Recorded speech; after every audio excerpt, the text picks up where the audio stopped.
Why, hello there. We're about 2 seconds in, and you're probably wondering, where's that inspirational quote Hearts and Carts always starts with? Well, this time we're going to start with a advertisement, completely unpaid and really just for ourselves. Justin's going to give you a little bit of detail. If you love Hearts and Carts, and we know you do, come catch us live at CHFA in Vancouver, Friday, March 31st. We'll be doing a live recording in front of an audience and would love to see you there. So, hope to see you there. And without anything else to add, roll quote. It's okay to start and stop. It's okay to, try different things. It's okay to do things even though you're scared or it's not 100%. And the one resource that is precious and finite that you can't get more of is time.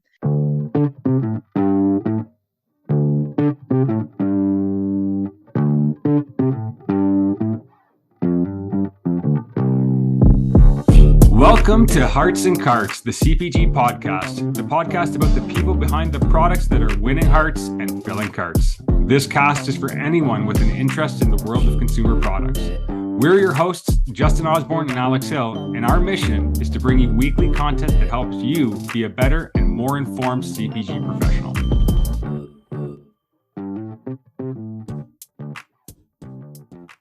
Welcome back, Hearts and Carts community, to another episode.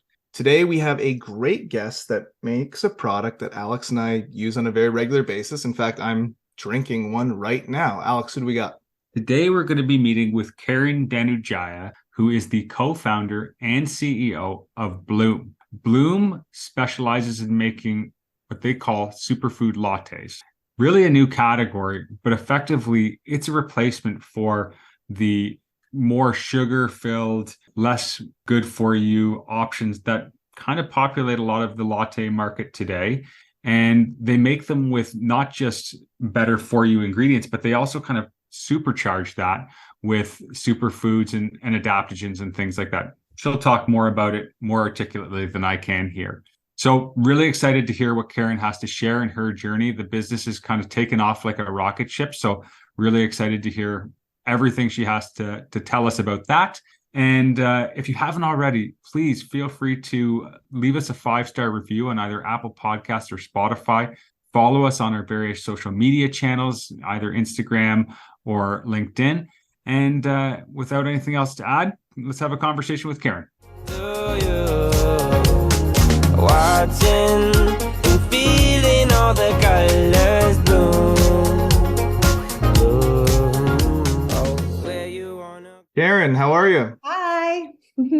Hi, nice to meet you. Nice to meet you too. Thanks for having me. Of course. How's your day going so far? It's going good. All right, we got some big news today, so I'm feeling it's the perfect time to record a podcast. Good, yeah. Yeah. That's awesome. That's great to hear. Thank you. Where are you guys based? I'm in Souk, so I'm on Vancouver Island. Oh, great. Yeah, so I'm pretty close to you. Yeah, awesome. And what about you? I'm just outside of Hamilton in a little valley called Dundas on the other side of the country. I grew up in Brampton. Okay, so you know the There area. you go. Yeah, our director of sales lives in Hamilton, actually. So Amazing. definitely kind of know your area. Awesome. Alex and I are really excited to have you on. Thank you for taking the time. I'm enjoying salted caramel right now, and Alex and I both love your product and have been exchanging pictures of us drinking the product over the past few weeks. So we've been looking forward to this one because it's something that we use every single day. And I know I'm not going to name the brand that it was, but I was drinking a oat creamer previously that had a lot of sugar in it, and it tasted great, but it was a lot of sugar. And I've transitioned over to this, and it's been freaking awesome. So excited to have you on. That's so nice. Where did you guys first hear about it? I saw it in like coffee shops out in kind of the Vancouver area first. And so that was the first place I saw. It was more in like the, different small local coffee shops, which I thought was super cool because it was like meeting the consumer where they are. And then now, since then, I've seen it, all over LinkedIn and the investor raise, insert and on websites like Rise. And so it's now blown up and it's kind of everywhere. And I think also just being part of like the Vancouver plant-based scene, I hear about some of these brands. So yeah, I'm not sure if I heard first from you, Justin, or from Mike Fata. One of the two. Yeah. That's true. We did have Mike Fata on our podcast a couple of months ago, I guess now, and he talked about the brand as well and how much he loved it and you as a founder. And so he said really nice things. Yeah. Oh, that's awesome. Yeah, Yeah, I mean, like I see it on your list here a little bit about like what it's like to work with them and Yeah. being a customer first. So I'll save some of the good stuff, I guess. Otherwise, Awesome. it'll be all repeat. Yeah. Well, how about I'll give you a quick intro and then we can kind of dive into things. Sound good? Yeah. Yeah. And you Okay. guys can hear me okay? Yeah, you sound Great. great. Coming through Okay, perfect. perfect. Awesome. So today we're with Karen Danudjaja, who's the co-founder and CEO of Blume.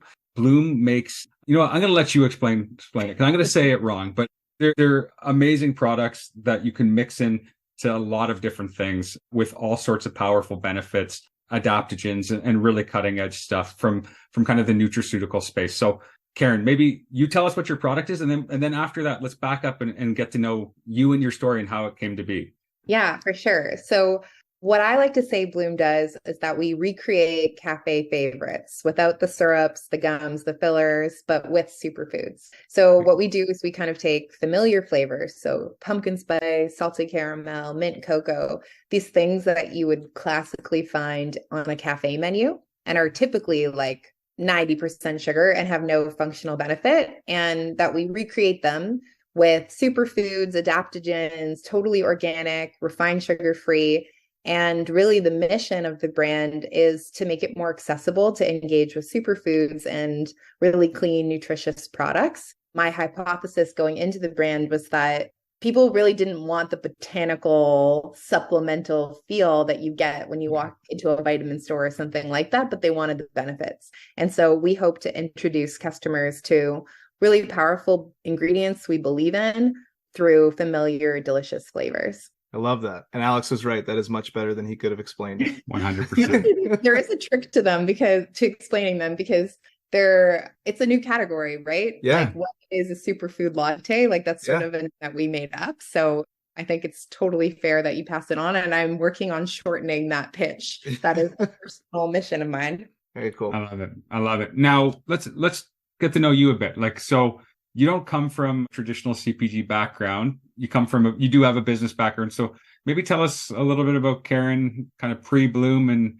and what you were doing coming out of university and kind of what brought you to Blume in the first place. Yeah, for sure. Definitely not a traditional CPG background, I would say. Like my journey with Blume has been sort of like non-conventional the whole way through, and I'm sure it will continue that way. I grew up in Ontario, so I grew up in Brampton, very like meat and potatoes kind of house. So when I came home and told my parents I was starting a company that made beetroot lattes, I think that they sort of like, they were like a little concerned for me.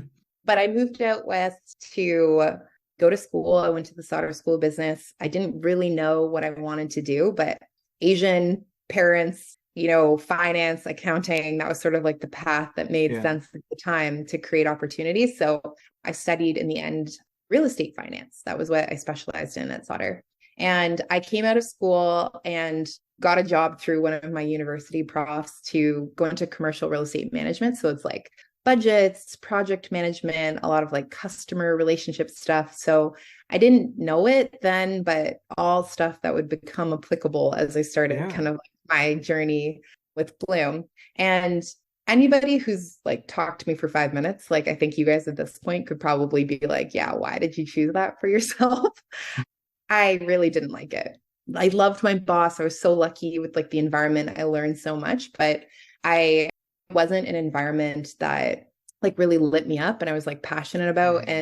And I knew that there was something else out there for me. And I always had this entrepreneurial bug, but I didn't know what the idea was. And in that industry, you just do so many coffee meetings. It's like, meeting a tenant, meeting a customer, meeting like just I was having like 6 coffees a day. It's just like the culture too, to be sitting at your desk, drinking a coffee, looking busy, even if you're not busy. And I just felt it, I was like feeling not passionate about my work. And then also not like in tune with my health because I was like tied to a desk, drinking coffee all day and super jittery. And really Blume was like my little potions that I made at home that eventually became what it is today. So I started experimenting with different ingredients, making the first product was a turmeric latte. And our first customer was a smoothie shop on my way to work. So it's the shop that I would stop in, get a smoothie while on my way to my job. And I just happened to talk to the owner one day, and he said he was looking for a turmeric latte product. And I was like, I'll do that. Like, I'll do that for you. And he was the first customer, and they're still customers. And that's what was the smoothie shop? Let's give them a shout out. Victoria's Health. Yeah, Oh, Victoria's Health on Hornby Street. Yeah. And they have a location here. Like, I'm in North Vancouver. It's like literally 5 minutes from me and beside my gym. So that's still there, sitting on the shelf. And Awesome. 5 years later, yeah. That's super cool. That's always nice. You can start with somebody local like that too, right? And then grow from there. So I think even like before that stage, so you're tinkering at home, creating some superfood lattes, right? Like to try and just stop drinking, coffee with 2 sugars or whatever you were drinking, right? To try and have something a little bit healthier. Like at what point were you thinking, okay, I've got something here. This is something I could sell versus just like, this is something I'm having? Oh my gosh, like an aha moment. I don't know if I've had that yet. Like it's all very like day to day. When I got that first commitment and from that smoothie shop, I think it was like 30 turmeric latte bags. And at that point, what was like on the top of the invoice I had made in Word doc was like golden roots or something, like it was just very, and it was just like store by store. I would reach out to a cafe, I would bring them like a physical made up latte that I would have made like down the street, kind of in a cafe. and just like door by door, like sale by sale, it just sort of like occupied all my thoughts. Like it was all I could think about. I just felt so excited by the prospect of building a business and these customers and, small retailers like Victoria's Health or a bunch of the cafes we worked with in the beginning. They are just passionate people. Like you don't open a small cafe to, take the finance world by fire. You know what I mean? Like you do it because you're obsessed with coffee, you're obsessed with community.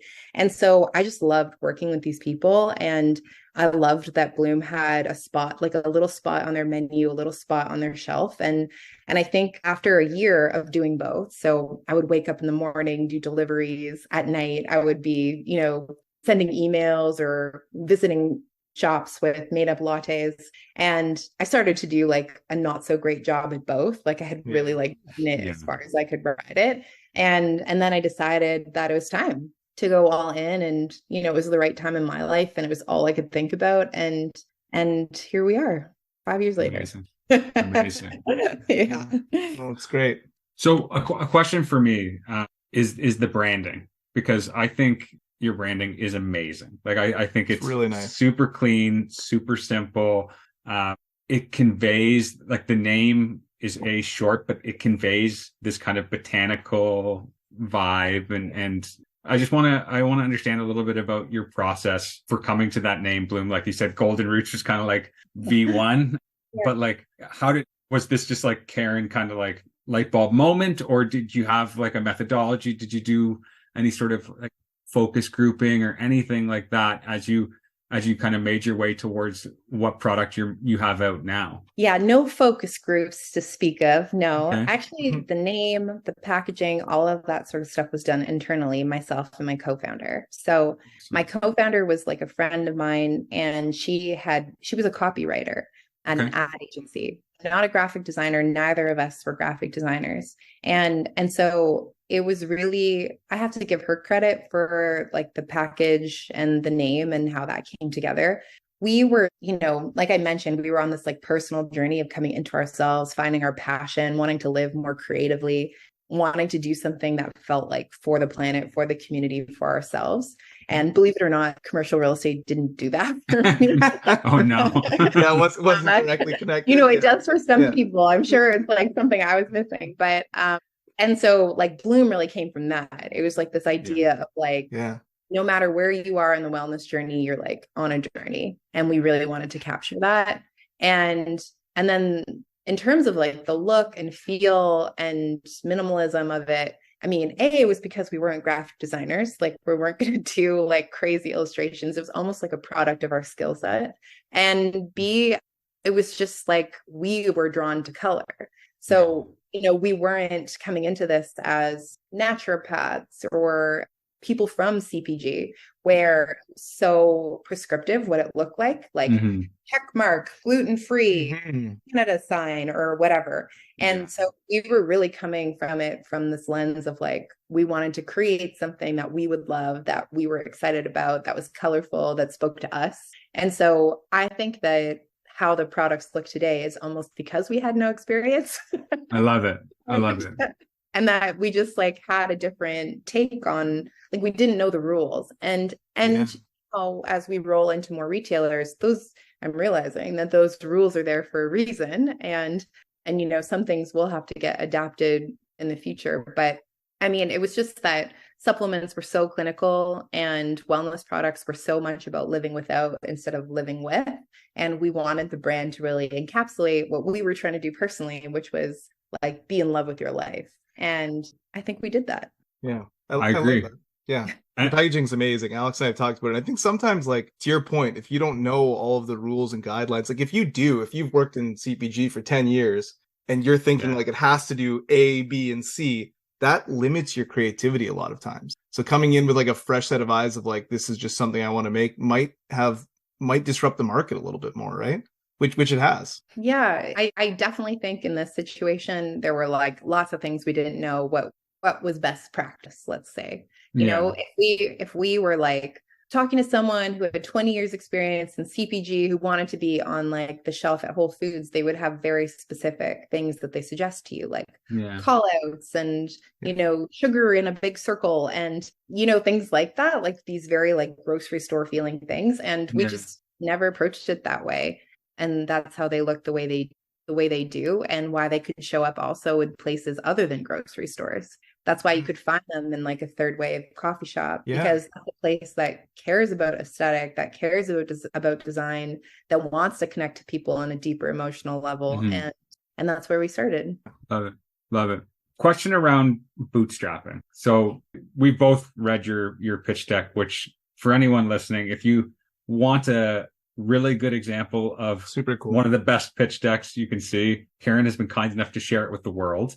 But in there, you talk about bootstrapping to 1,500 stores. So tell us kind of about that timeline, that experience, like how much of that was before you left and after you left commercial real estate, and kind of your decision to start raising and everything else that came after that.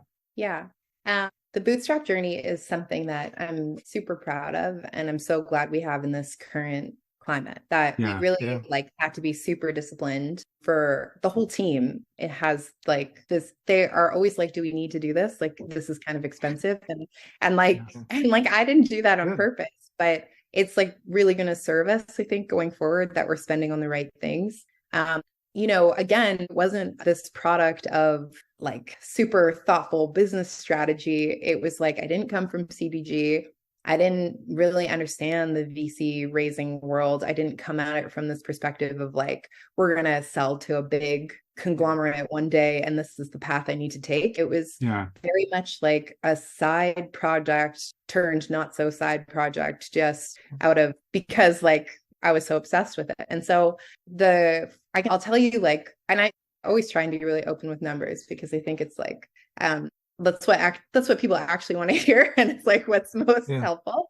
But I think when I quit my job, we were doing like maybe like 250,000 or in our first year or something. And those stores were all, you send an email, you follow up, you go to a store, you bring them a latte, maybe 1,000 people on social media. It was like super organic and just, approaching places we loved and connected with and wanted the products in. So that was like the first year.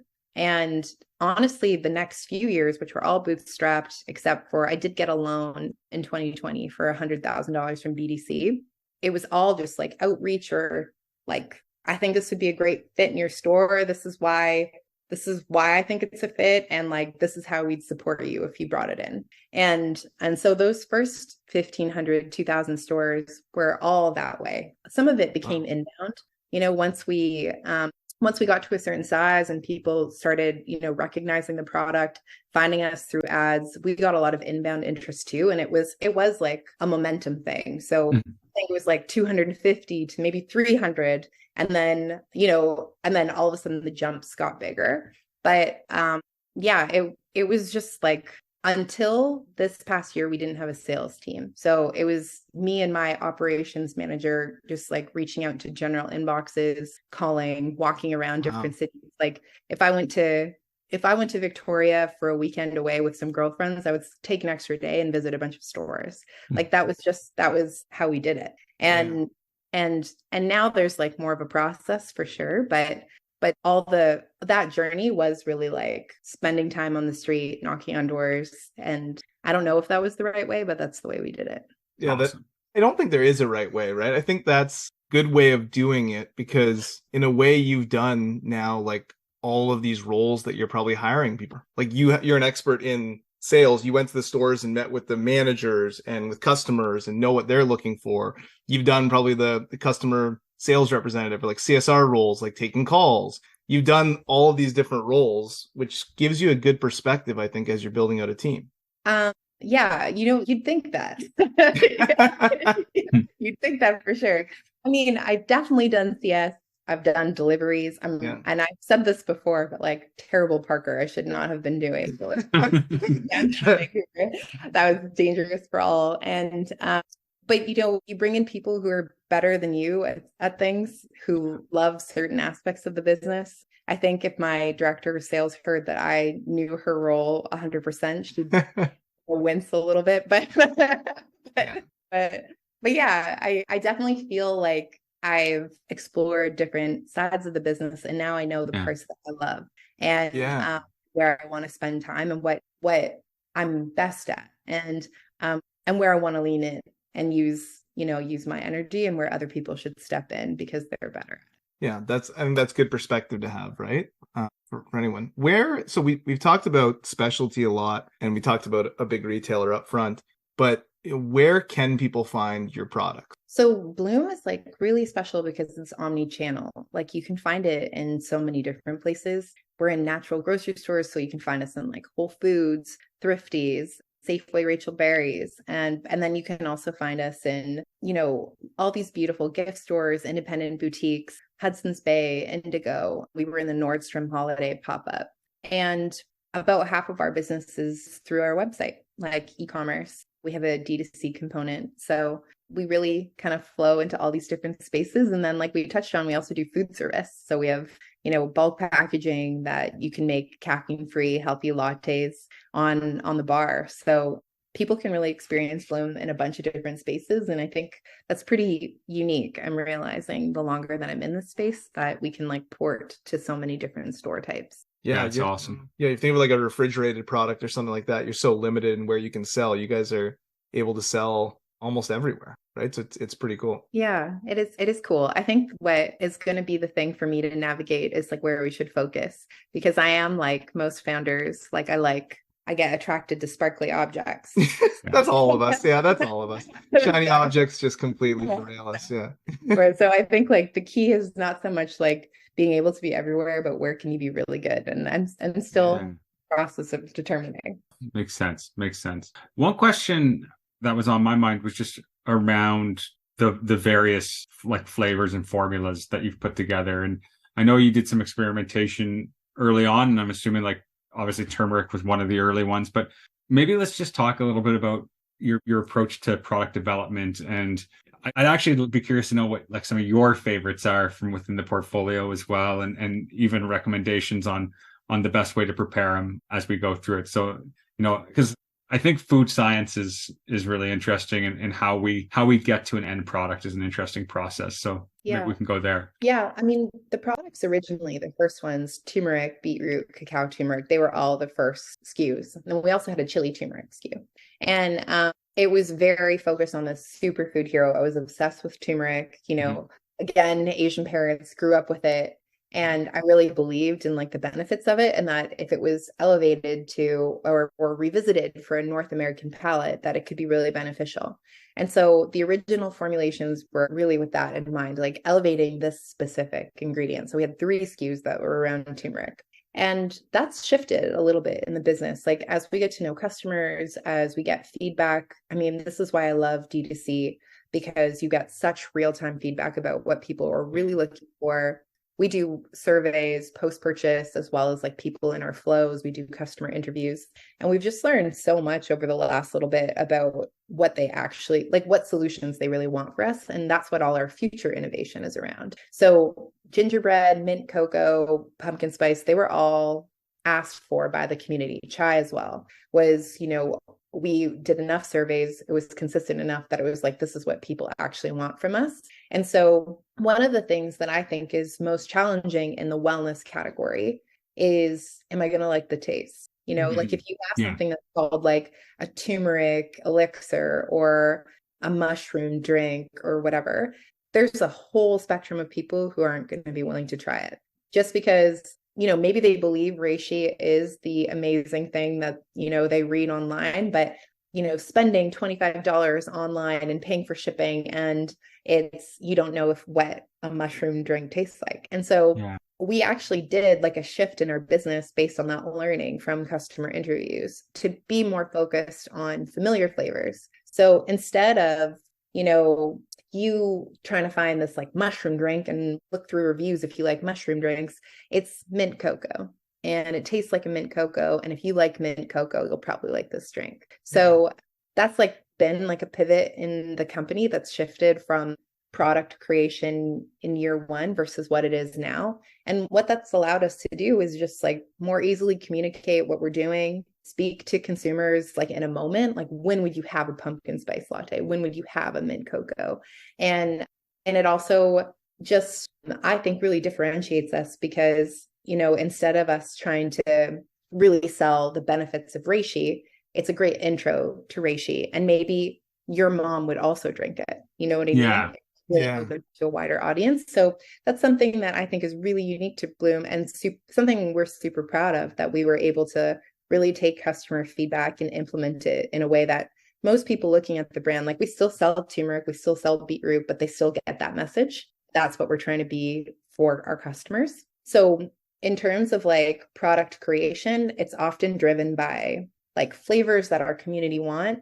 And then, superfoods that we see are, in demand in the market that have proven, studies around them that there's like a lot of documentation that they do serve the benefits that they say that they're serving, and then how they incorporate into the flavors that we want to be creating. So it's kind of like forwards and backwards at the same time sort of thing, working to a middle. And we now have like on our team, we have a nutritional scientist that reviews all the blends. Like originally it was me making them, but now it's me in collaboration with, nutritionists and R&D to make sure that we're really delivering on the brand promise. Love it. Awesome. It's awesome. And this is a really hard one to ask.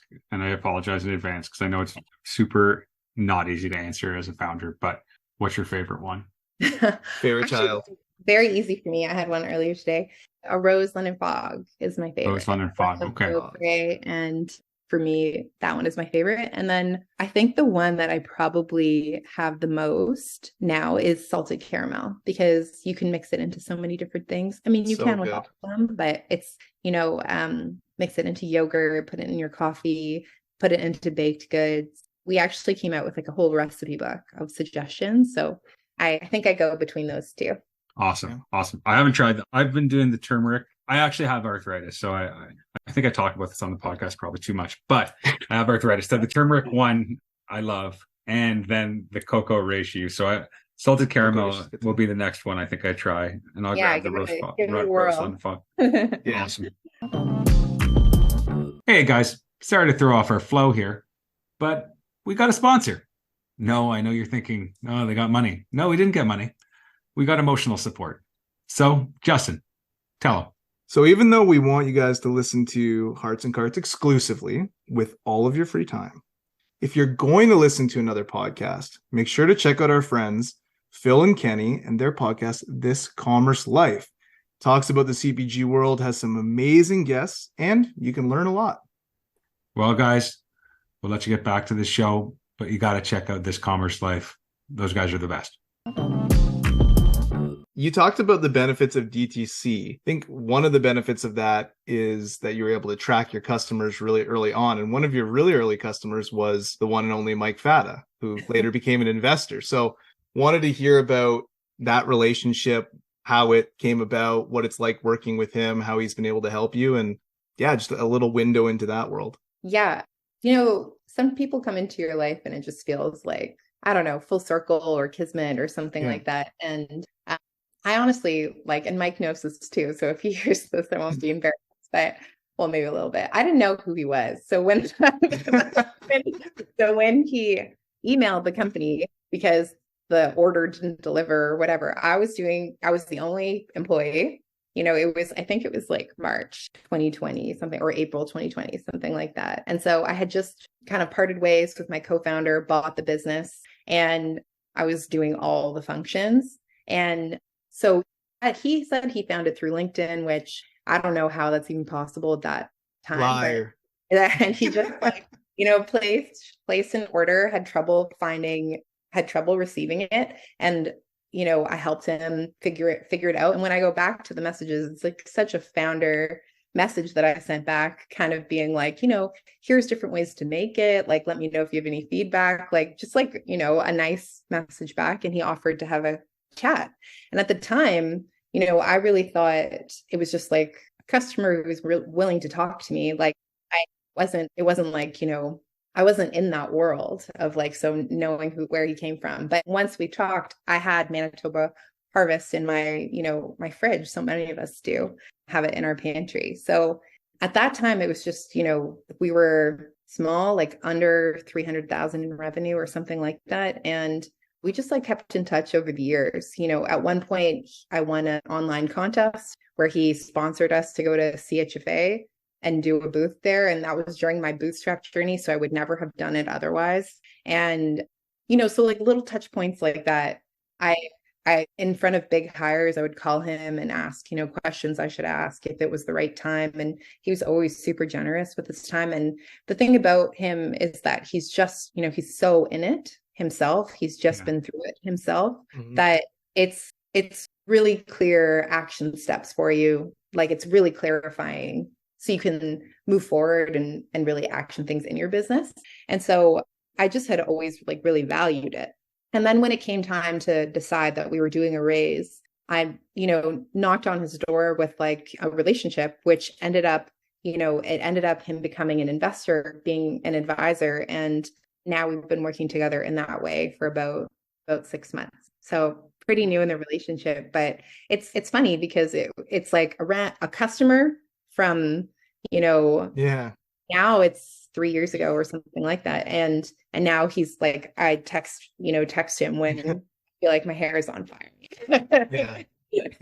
He is the perfect person because it's hilarious that you didn't know who he was and how well it worked out, because he's the perfect person because he's lived it, built the company, and so he knows exactly what you're going through in those stressful moments, I'm sure, and those hard times. He's been there, done that. So not only is he an investor, but he can truly advise on what's going on. Yeah. And I think it's not, things change so much too, but he's also advising other companies that are trying to do the exact same thing that I'm doing right now. So just really in touch with who we should be talking to, who the players are, what the things to look out for are. And so extremely grateful to be connected with him. And it's been awesome. I've learned so much in the last 6 from him. Another thing interested to hear is just about the process of raising. Obviously we mentioned your pitch deck, but tell us what that was like. And I mean, obviously Mike sounds like a really interesting kind of story, almost serendipitous, but beyond that, what was that experience of deciding to raise, even and then the experience of doing it? Yeah. Well, I had a really unique, I think, we mentioned earlier that I didn't come from it from this lens where it was the thing to do. Yeah. So we had this year, we went from $1.8 million to I think close to $7 million in sales. And that was all bootstrapped except for that loan and without the sales team. And so I had this moment with the team where we're we could really do something here, realization ourselves that it was bigger than I think what we thought it could be.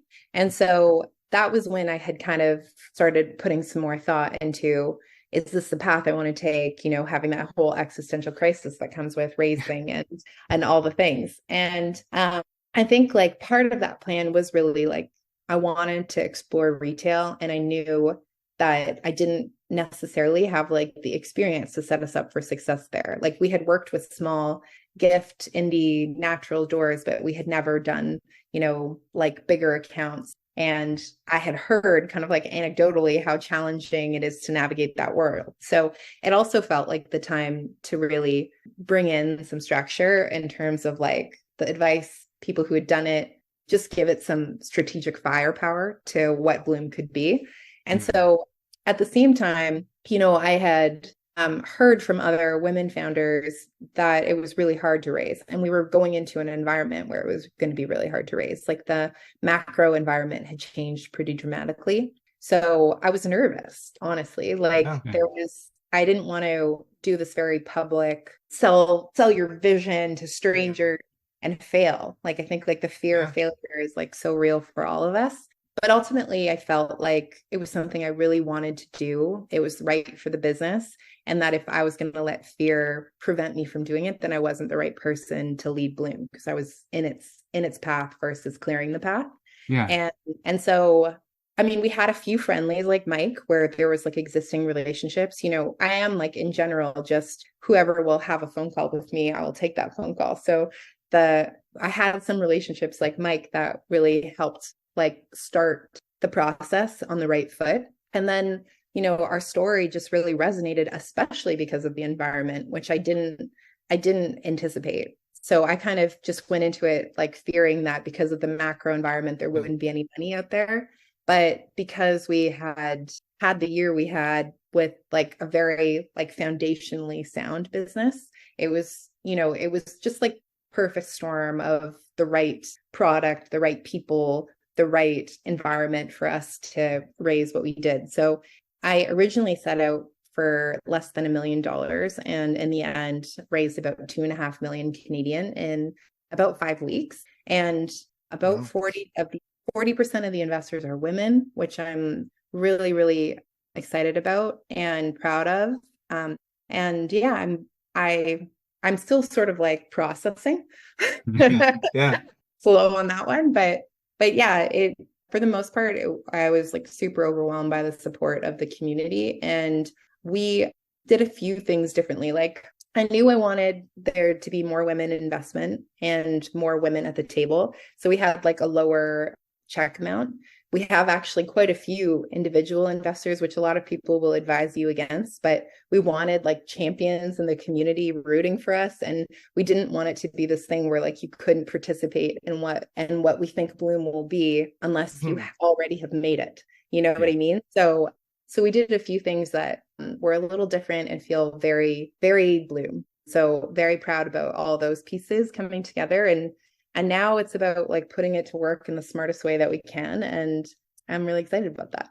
Yeah, it's really impressive, right? In 5 weeks to raise that amount of money, to your point, in the like climate that we're in, just shows how strong the product is, how it's resonating with consumers, how amazing your financials are, et cetera, right? Like now's the time to really double down on businesses like that. And 2 years from now, when climate's a lot better, you'll be growing exponentially, I think. I hope that's from your mouth. yeah. I think it will. I think it will be, right. And I think that sort of leads me to my next question.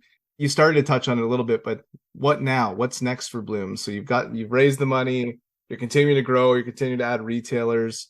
You know, what's next? Okay, so what's next for Blume? Yes. Well, the first priority was really like building some experience into the team. There's, you know, the bootstrapping, you know, learning as you go is amazing. And I always want to have that attitude, like really entrepreneurial, scrappy, boots on the ground. But we've like added some key team members to help us scale and lay the foundations for whatever comes next. And then the other piece is more community building. So I really want to have an in-person component to Blume that's not on someone else's store shelf or online. And that was something that was really hard for us to do with the resources that we had. So events to be coming to, like, you know, going Very back cool. to what the purpose of Blume was, it was like finding your passion, living creatively, finding that community you connect with. And I'm so lucky with the people I've connected with through Blume, but I want to help other people find them. And it's not so much about lattes as much as it is about like community enrichment and really getting out there. And then finally is like that retail push. So, you know, new formats, new product lines for different channels, and expanding our footprint. Like about 85% of our business right now is Canadian. So there's still a huge opportunity for us to expand in the States and build awareness and do what we did here, but hopefully a little bit faster there. So those are all like lots of different things. Yeah. And whether or not we get to all of them kind of to be determined. I love the focus on community, and like hearing your story of bootstrapping, and it feels like community's been a really big part of the momentum and the secret sauce. So I think the fact that you want to keep amplifying that's gonna serve you guys greatly. I think it sounds awesome. Yeah, I love, like, that was like the perfect phrasing of it. Literally, like, you know, online people are buying them as gifts, like to share, to refer. Mhm. It is so, Blume's growth has been so much because of people loving the product and honestly sharing it, and coming to it for all the right reasons. You know, like we just have like the kindest community that really wants to like elevate our story. And so we want to find a way where we're connecting with them more regularly and connecting them to each other. So we're still trying to figure out what that exactly looks like, but I'm really excited for that piece of Blume to finally kind of like fall into place. Karen, something we're always interested to understand from people is how they organize themselves, how they organize their time. Like, what's your what's Karen's method for the madness that is being an entrepreneur? Ooh, organization tips for me is not a good idea. Like anybody, I just I just want to put that asterisk in bold, you know, like right there. Disclaimer for us, yeah. Yeah, I like it. Yeah, do not come back at me for this. But you know, I really try and preserve time to unwind and time away from Blume too. I want to keep it this place that I love to come to. And so, you know, I'm varying degrees of success, and really peak times less successful than others. But every time I like really force myself to have boundaries where I spend time with, you know, my family and, you know, do the things that kind of like get me recentered, it always pays back for the business somehow in some weird way. You can never completely tie together, you know, whether it's like a creative idea you never would have had, or it's a better relationship with a teammate that would have been stressed otherwise, or whatever it is. So yeah, it goes in ebbs and flows. I think though that in general, startup life is hard, and that's something I've also accepted and like come to terms with like resiliency and care, and like this is something I'm purposefully choosing to do. Like any narrative around like perfect work-life balance, and you know, I've never, like, at least, I mean, again, disclaimer, don't model after me, but you know, Blume is also my life too. Like I'm, because I love it and I'm passionate about it. So in terms of organizing, I try my best to preserve time on the weekends, but when I'm here, it's like I'm here and I'm in it, and like I find a way to like love the work. And what I've been doing is really trying to organize the tasks in the places that I'm responsible for that align best with what gives me energy. Because although I'm like obsessed with, you know, Blume entrepreneurship, like certain parts light me up more than others, right? And that's really normal. And I think instead of me fighting that feeling, I'm trying to like organize the team around me and organize like how we run things to really put me in the place that I should be. And so for me, I love the community side, I love marketing, I love the branding side, less so some of the operational things, you know, where it's like, and so one of like the first hires we made after the raise was like a director of ops who's obsessed with efficiency. And that's what lights her up. And that's what she wants to do all day. And she wants to find freight lanes and whatever else they do. You know what I mean? So I think that in terms of like, you know, I don't like compartmentalize the day. It's more like I'm trying to be like in flow in and out of work, and like give myself kindness when it's, you know, not really working, you know, that everything's temporary sort of thing. Yeah. I like that. I mean, yeah, I think it's important to understand what gives you energy, right? Like I like to think of it as it's like some things fill your tank, some things drain your tank. If you don't understand the difference, you're going to finish every day exhausted and miserable. So you have to find that balance of what gives you energy. I think that's super important. Another question that we like to ask people is, what is a brand or a product that you absolutely love? So it can be something you use, just something that you like the marketing of. What is something right now that you think is really awesome?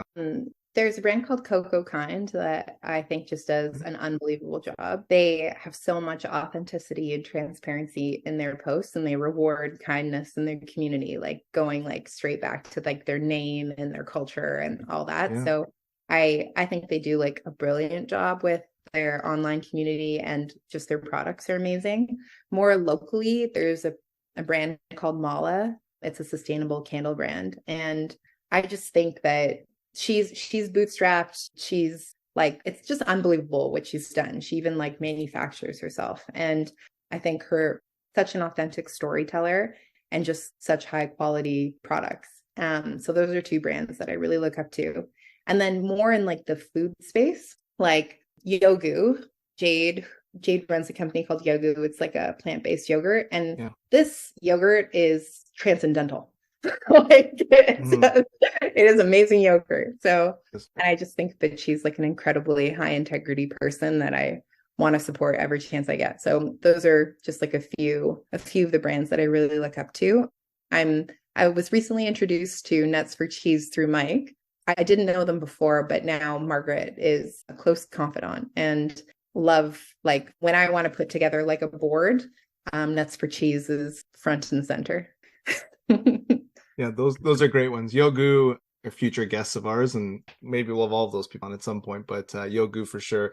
Jade and Nina Nichols, I know both of them, and yeah, great product, great branding. They're taking over sort of Vancouver and BC as well. They're just about everywhere. Great brand. Yeah, they're amazing. Awesome. Well, Karen, last question for the day is kind of your soapbox. If you were, up on a stage talking to a bunch of young 20-somethings fresh out of school, looking to maybe start a career in CPG, maybe join a startup or even start one, what would be some of the things you would want them to think about and use, to make their approach to their career as effective and optimized as possible? Just to start, I think I spent a lot of time in a school program that I didn't love, in a career that didn't light me up, in meetings that I like literally felt sick in.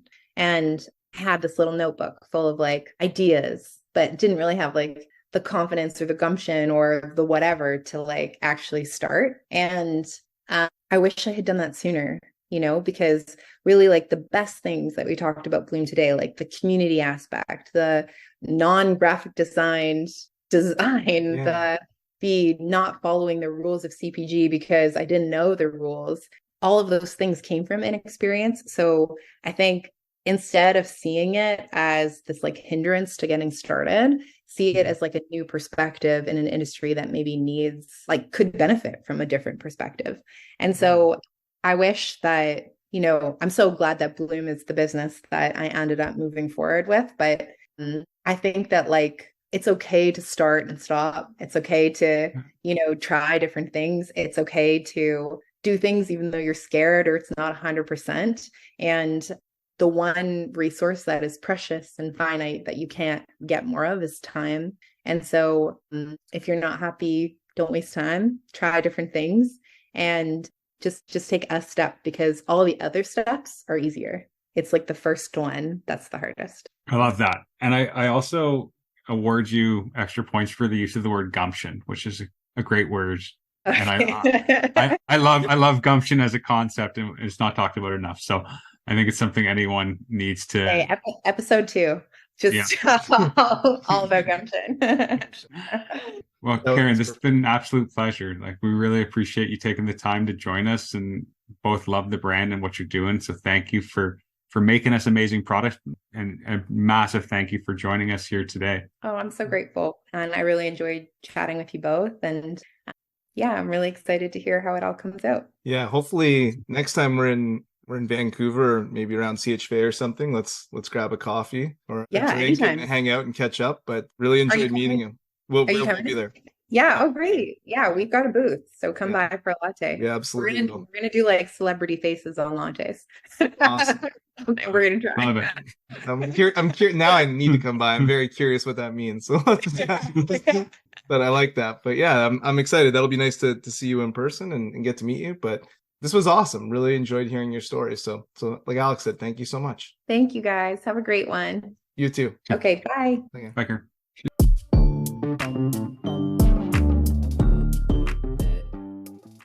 What a wonderful chat we just had with Karen. It was great meeting her. I loved her energy. Like, she was just funny, hilarious, humble, incredibly insightful. It was just really great getting to know her. And I can't wait to see her at CHFA and try out her drinks. What do you think, Alex? Yeah, I completely agree with what you said about her energy. She just has a really nice vibe and just seems like she's just on a good wavelength generally. And I think some of that's probably going into the products with Blume. I think for me, one of the big takeaways there was around, I guess I'll name two. One was just around her approach to branding and how sometimes by looking at things kind of tabula rasa, blank slate, you can make something that maybe doesn't conform to established wisdom in a normal way that is better. And I think it's hard to do, but especially when you maybe aren't tabula rasa. But I think the lesson is there in terms of trying to escape from the gravity of what's been done before and blaze a path. The other piece that I loved was just everything she had to say about community and the fact that as she's raised and is looking to expand and talking about going south of the border, she's not losing sight of that. And it's actually becoming more important. She's looking to elevate that and create a foundation for her brand that's bigger than just a product with nice packaging that really resonates with people and creates, people who love the brand. And I think that to me is the mark of, I think, kind of visionary branding. And I really appreciated her insight on all that. How about you, Justin? Yeah, I think mine's related to community as well. Like, I loved what she said. She said, no matter where you are in your wellness journey, you're on a journey and we want to be part of that. It's such an inclusive message that they're building a community with that I thought was super powerful. And so when you're developing a community and a brand like this, that's the approach you want to take, right? And I just thought that frame of reference is amazing. And anyone would want to be part of that community, which is pretty cool. Absolutely. Absolutely. Well, everyone, thanks for listening. If you haven't already, make sure to like, subscribe, follow us on social media, give us those 5-star reviews. We'll be back again next week with another interview. Thanks for listening. Thanks, everybody.